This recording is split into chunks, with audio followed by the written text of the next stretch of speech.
say is this is hard work.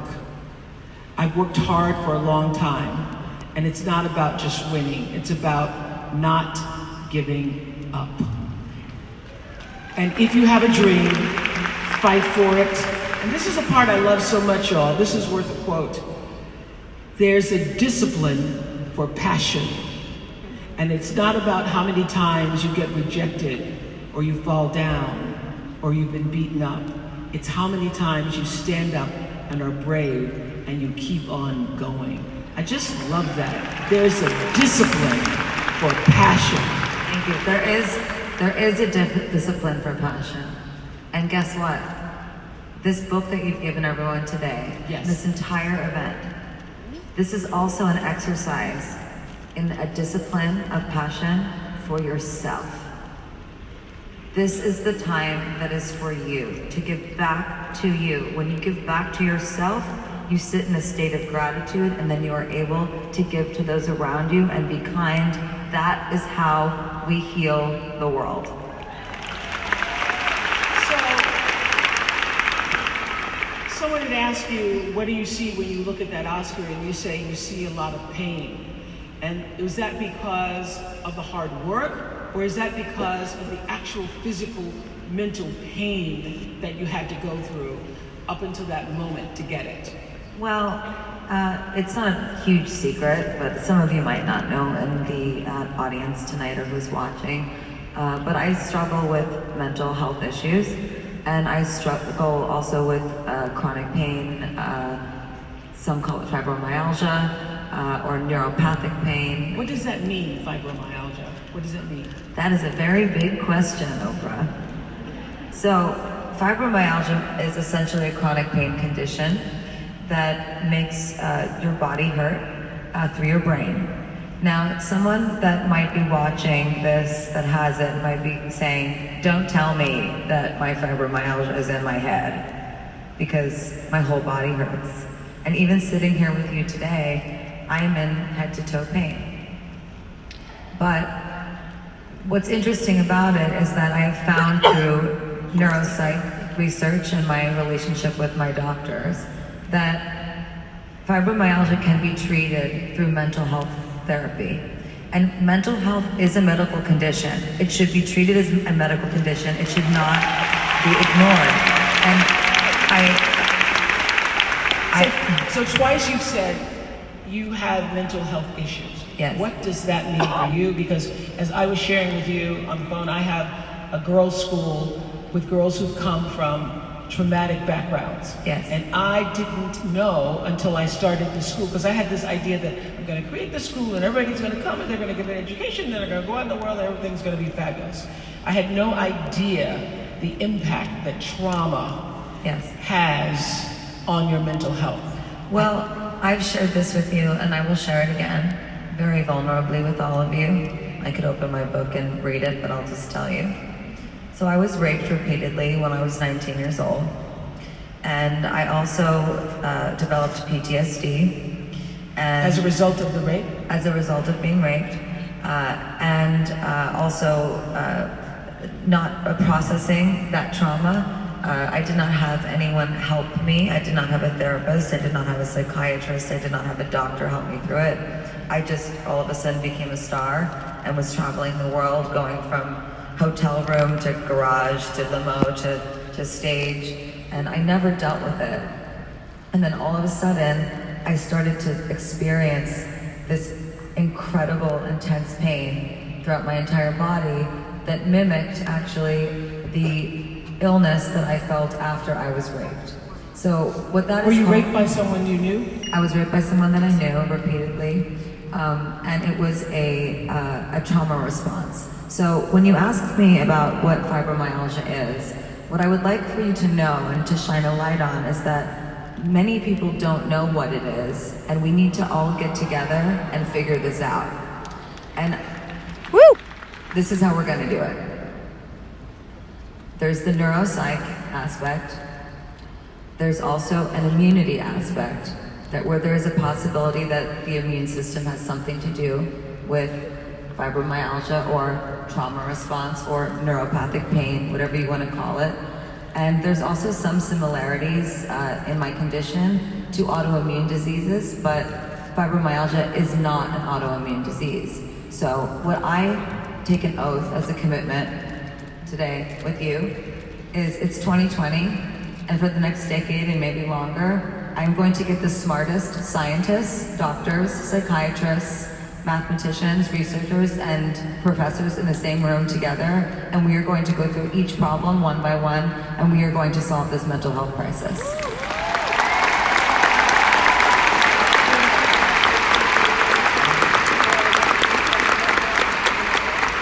So when you are raped and you have no way of processing that, the triggers come in all forms, in ways that you cannot predict, and show up in your life in areas that at the time you don't know that this is mental illness. You shared with me that you became a cutter. I did. And that you have scars from cutting.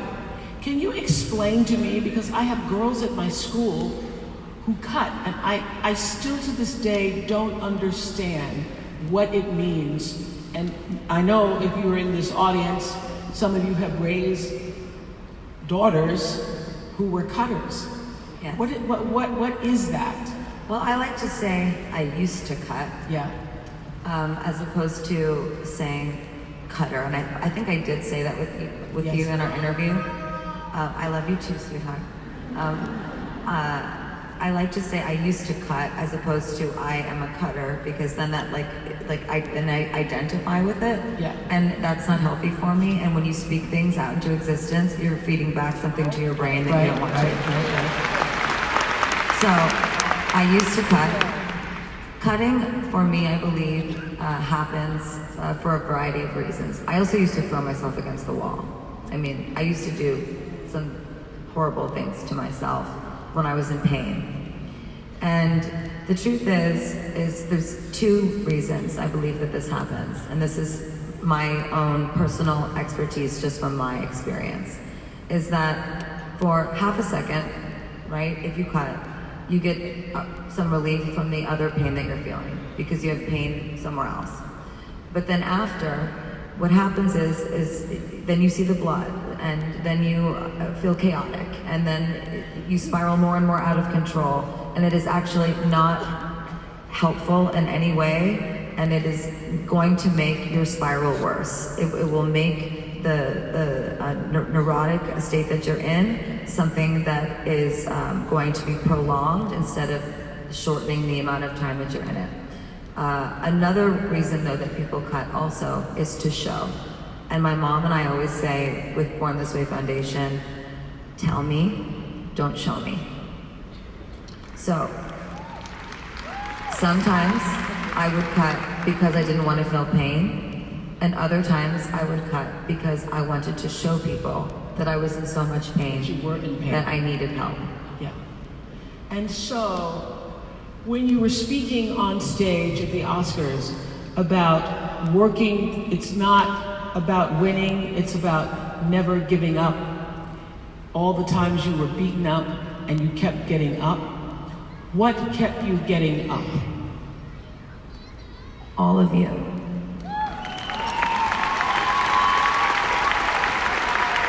And women like you.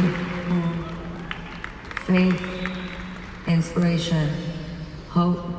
And I also have to say it, and I know that this is controversial in a lot of ways, but medicine really helped me. And I think a lot of people are afraid of medicine for their brains to help them. And I really want to just erase the stigma around this, because I'm sick of saying it over and over and over again. And also, by the way, if your primary care doctor is prescribing you an antidepressant, this should not be happening. Your primary care doctor should be introducing you to a psychiatrist who is an expert in brain medication. And what moves me so much in this space and why I want to work so heavily and much more thoroughly through it in the future is that not everybody has access to these things. And not everybody has the money for these things. And I want the money for it. I want the best doctors in the world. And I want us to understand the brain and all get on the same page about it so that Gen Z does not have to deal with this the way that we are right now. Mental health is a crisis. And so medication has helped you. Medication's helped me tremendously. I mean, I take an antipsychotic.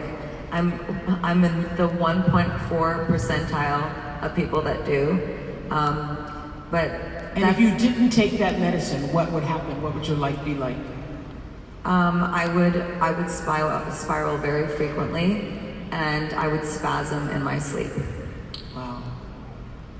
So, are you able to remain creative in the midst of the pain? Yes.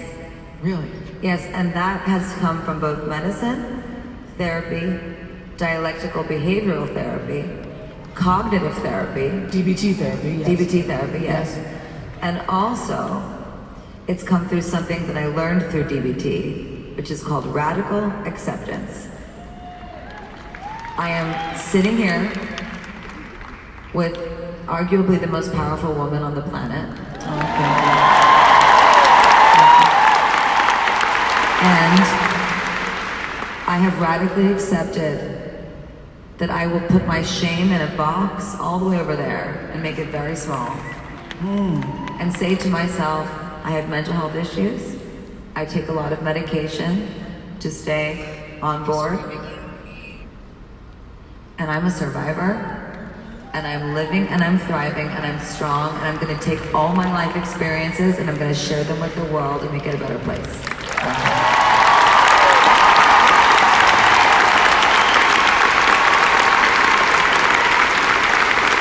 Which is what we've been talking about today, that you can't move forward with anything in your life until there is actual radical acceptance. You have got to,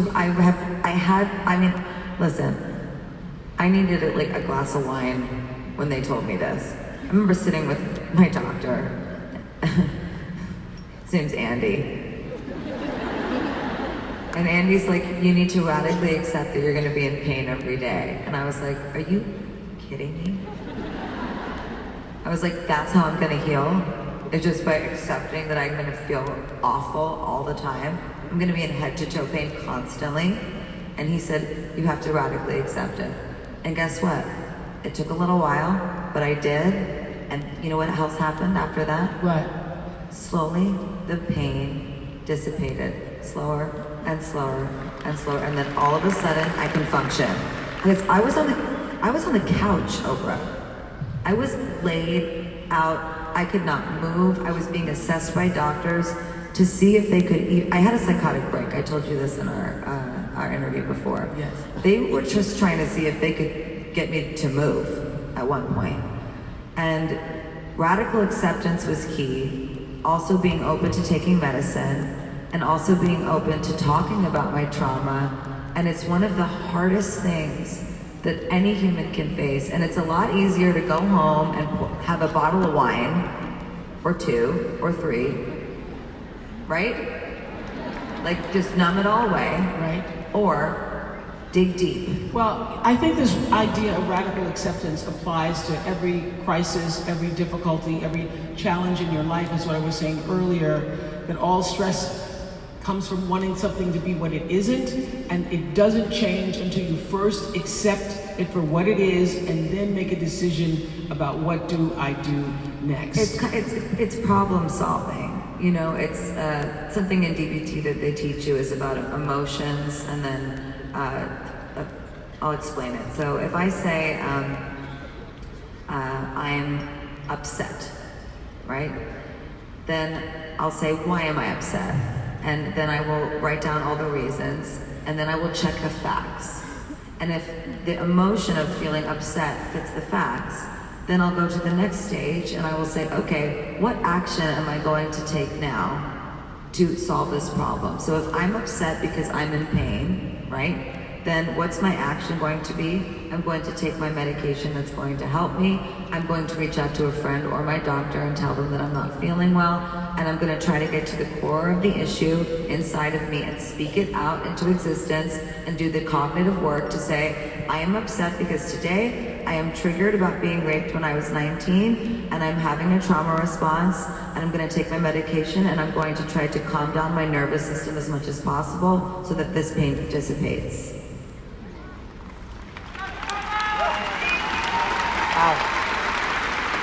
And that's the process for you.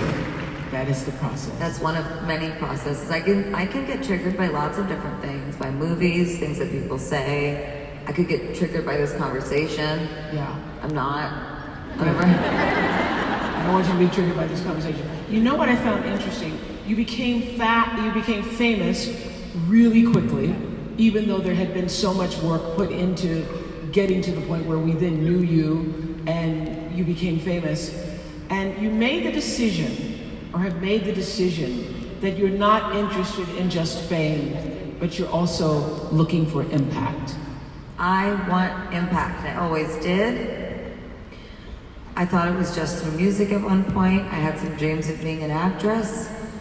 And then it really was a spiritual awakening for me. I mean, I consider myself a spiritual, religious woman. I don't go to church every Sunday, but I do pray every day. I prayed like 8 times before I came out here with you. I was like, God, just tell me what to say. And the truth is that once I became famous, I thought to myself, well, I will, and I want to continue making music. I will and want to continue being in movies. But I want to help people. These people that come to my shows, I don't want to just take your money and sing for you. I want to help change your life. And I have all this life experience. And I can't, you know, when I talk to God, right? And you know, whatever you want to call it for yourself, if it's God or the other realm or your angels or by any name, it responds. Any gender, right? In response. When I talk to God, I say, tell me what to do. Because I'm being watched. And I want to do the right thing here. So tell me what to say. Tell me how to say it. And help me see the path. And if you show me that path, I will walk down it. And do you know what, Oprah? Look where that path has led me. I am sitting right next to you. Every time. Ask and you shall be given. What has been your greatest spiritual awakening? Greatest spiritual awakening? I think my greatest spiritual awakening actually has been quite recent. I think it's that I realized that I have the chronic pain that I have for a reason. And I don't mean to be like, God gave it to me, you know? And I also don't believe in that, like, you know, karma thing where like you're sick because you did something bad. Yeah. But I do believe that this happened for a reason. All the things I've been through, I think they were supposed to happen. I was supposed to go through this. Even the rape? Even the rape, all of it. I think I was supposed to go through all of these things. I radically accept that they happened. And I think it happened because God was saying to me, I'm going to show you pain. And then you're going to help other people who are in pain because you're going to understand it. But you can't take what you I don't can't have. look away. Yeah. Because now when I see someone in pain, I can't look away because I go, oh, no, you're in pain. I'm in pain too. And then now, I'm in problem solving mode. I got my suit on and my heels and I'm ready to go. Yes. So, this wisdom came from this pain. What has been the lesson that's actually taken you the longest to learn? How to be wise. See, there is the rational mind and there is the emotional mind. And I think from day to day, we all experience ourselves, if we're mindful in some type of way, which I think this is good to be mindful about, is am I operating from an emotional space today or from a rational space today?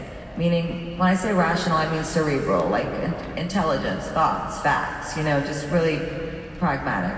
And emotional meaning like, am I operating from the heart? Am I really upset because my boyfriend broke up with me and I'm a mess, and I'm just being completely irrational? Wise sits in the center. Wise is when you are both rational and emotional at the same time, and those two things meet and you become wise.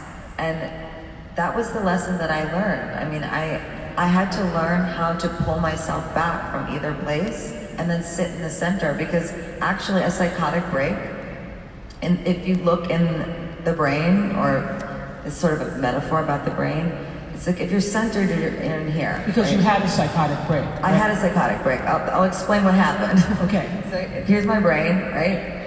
Here's my center, right? And then I was triggered really badly in a court deposition. And I just, like, this part of the brain where you stay centered and you don't disassociate, right? It went like this. It slammed down. And my whole body started tingling and I started screaming. Where were you? I was in a hospital. And it's very difficult to describe what it feels like, other than that you first are completely tingling from head to toe and then you go numb. But what is essentially happening is the brain goes, that's enough. I don't want to think about this anymore. I don't want to feel this anymore. Boom. And you literally break from reality as we know it. You break from reality as we know it. You have no concept of what's going on around you. There is nothing wrong, but you are in a traumatic state that you feel like I remember going into the hospital and screaming, why is no one else panicking? Why aren't you panicking? And then they brought a psychiatrist in, and then I'm in head to toe pain at the same time, right? And they brought in a psychiatrist, and I said, can you get me a real doctor? And he was like, hey, so nice to meet you. And he sat down, and I was like, I need medicine. I don't feel well. I can't feel my, help me, right? And then he just said, I need you to explain to me what happened today. And I was so annoyed. But I'm telling you this story because even I, who run Born This Way Foundation with my mother, was irritated that they brought a psychiatrist in to help me. I mean, that's how, gone I was. I was so separated from the world. And once we started talking, he realized what had happened to me. And then he ordered a medication for me that I took reluctantly at first. And then he became my psychiatrist and assembled a team for me. And I went away to a place that I go to sometimes still for a reboot. Yeah. And they took care of me, and we got all of the things lined up, and I have a very unorthodox, actually, set of pills that I take. But they saved my life, and I'm very grateful. Well, I think this is remarkable that you feel so open-hearted, vulnerable enough to share this. Was there a time when you were afraid of it getting out? Like Gaga's had a psychotic break, y'all. I think I was more scared of the psychotic break itself than I was about people knowing about it. I mean, when your brain flatlines like that, I mean, it's something I would never want to ever experience ever again. And when that happened, were you thinking about your famed life, your life as Lady Gaga? Were you thinking those days may be over? Were you thinking? I was thinking two different things. So to answer your first question, at some point I had to tell people, because I can't live a lie. I'm an authentic person, and here I am, and I'm perfectly imperfect, It's and we all are. And we all have our things that we go through, and I just felt like, why wouldn't I share this when I share all of myself with the world all the time? and I could maybe help people that have had psychotic breaks or maybe are on the verge of having one, and spread my message. But when I was there, one of the very first things that we talked about in my therapy work was objectification, and that I didn't feel that I belonged to myself anymore. I felt that I belonged to the world. Wow. So how did you get you back for you? A lot of hard work. Yeah. Are you still in the process of that? I'm past that part. I feel that I belong to myself now, and I feel also that I belong to the world. And I've made peace with those things, and I'm happy with them. Mm-hmm. But it takes the hard work the same way that this book is hard work. Yeah. Meaning you have to go in and you gotta really answer those questions. Like, don't be crafty. Don't try to get a good score. I thought some people, we learned a lot by watching people do it today, because I think for some people it's the first time they've ever actually asked themselves that question, some of these questions, and it takes time to actually think about what your true answers are. And also the ego. Yes. It's got to go. Because the ego just wants to score high. The ego wants to win the test. Oh, A+, Yes. I'm perfect. Yes. Nope, don't do it. You're doing yourself a major disservice. Go in there and answer those questions authentically, and then study them and radically accept your score. This is where I am. And wherever you are, that's where you're supposed to be right now. It's where you're supposed to be right now, and then you can actually problem solve. You cannot problem solve if you're lying to yourself. See, I got to a place where I didn't know who I was anymore, so I broke. My brain shut off, right? But once I started to get to know myself again, I was able to turn Why all the didn't knobs. you know yourself anymore? Is it because you've given so much of yourself to the little monsters, to your fans, to the world, to your work? I just didn't stop moving. I just was moving and moving and working and dancing through insurmountable pain. And I will say it took years for me to be diagnosed with fibromyalgia. And even if you ask my psychiatrist, he doesn't even refer to it as that. He'll call it neuropathic pain or a trauma response. So I was going to the doctor all the time, getting like my whole body x-rayed, MRI'd, everything, for someone to tell me something was wrong. Like, tell me I have a herniated disc or something. And they couldn't find anything. And it was so frustrating. So I was also on tour, dancing in excruciating pain. And I wasn't properly medicated. And I wasn't in therapy. And so what were you telling yourself? I was afraid I was gonna die. So you're performing on stage in front of thousands and thousands of people all over the world, and every night going to bed thinking you were gonna die. Yeah. And you lived that way for how long?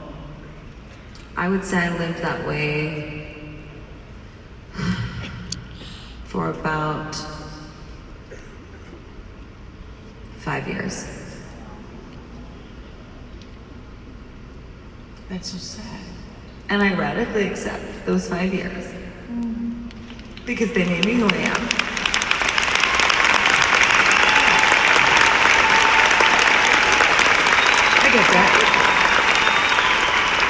I get that, but it also feels, Gaga, so lonely. I think we live in this Instagrammed world where everybody wants to be famous and they want to post their lives as they want us to think that it is. And this idea of what your life is like and what we see and what we've been exposed to about you. People think, oh gosh, I would just love to have that life. You can't have this life unless you're willing to have every part of this life, including the rape, right? You have to have take it all. Well, including the rape, and also no one wanting to help me. Yes. In an industry where everyone has someone on each other, so no one wants to help you out. Really? Oh yeah.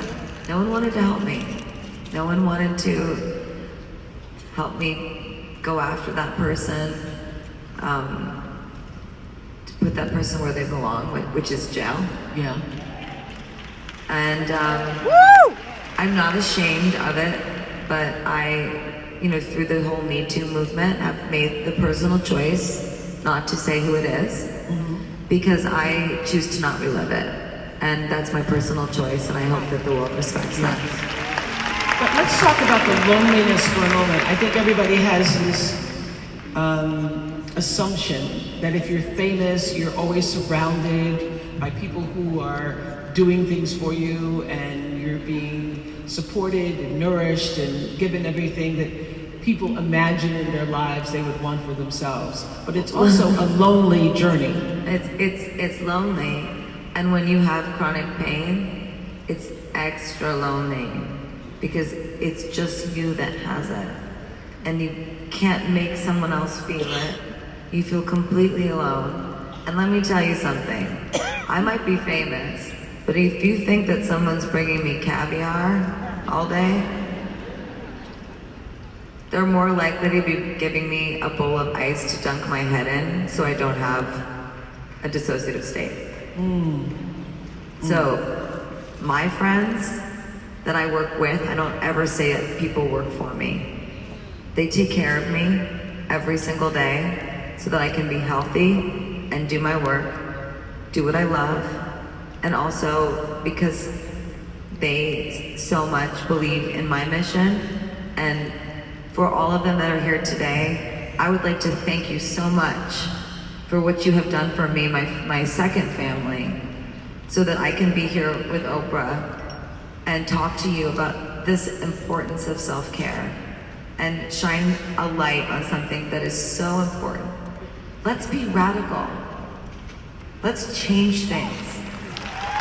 So you had radical acceptance, and what you just mentioned, looking at yourself from the point of view of, I just said to a reporter yesterday, giving more love to yourself. How did you learn to move from radical acceptance to radical love for yourself first? Well, some days are better than others. Some days I have lots of self-love. Some days I have less. Some days I have lots of self-confidence. Some days I have less.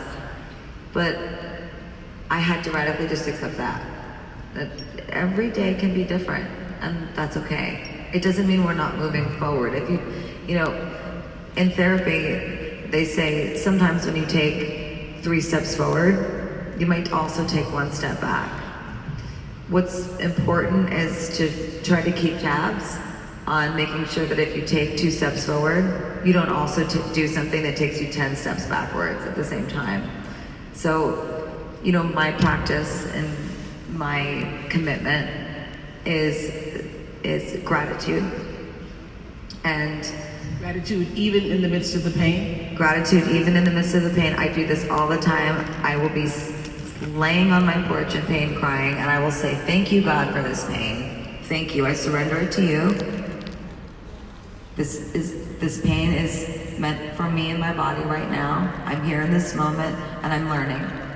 Thank you for teaching me. Wow. Amen to that. So what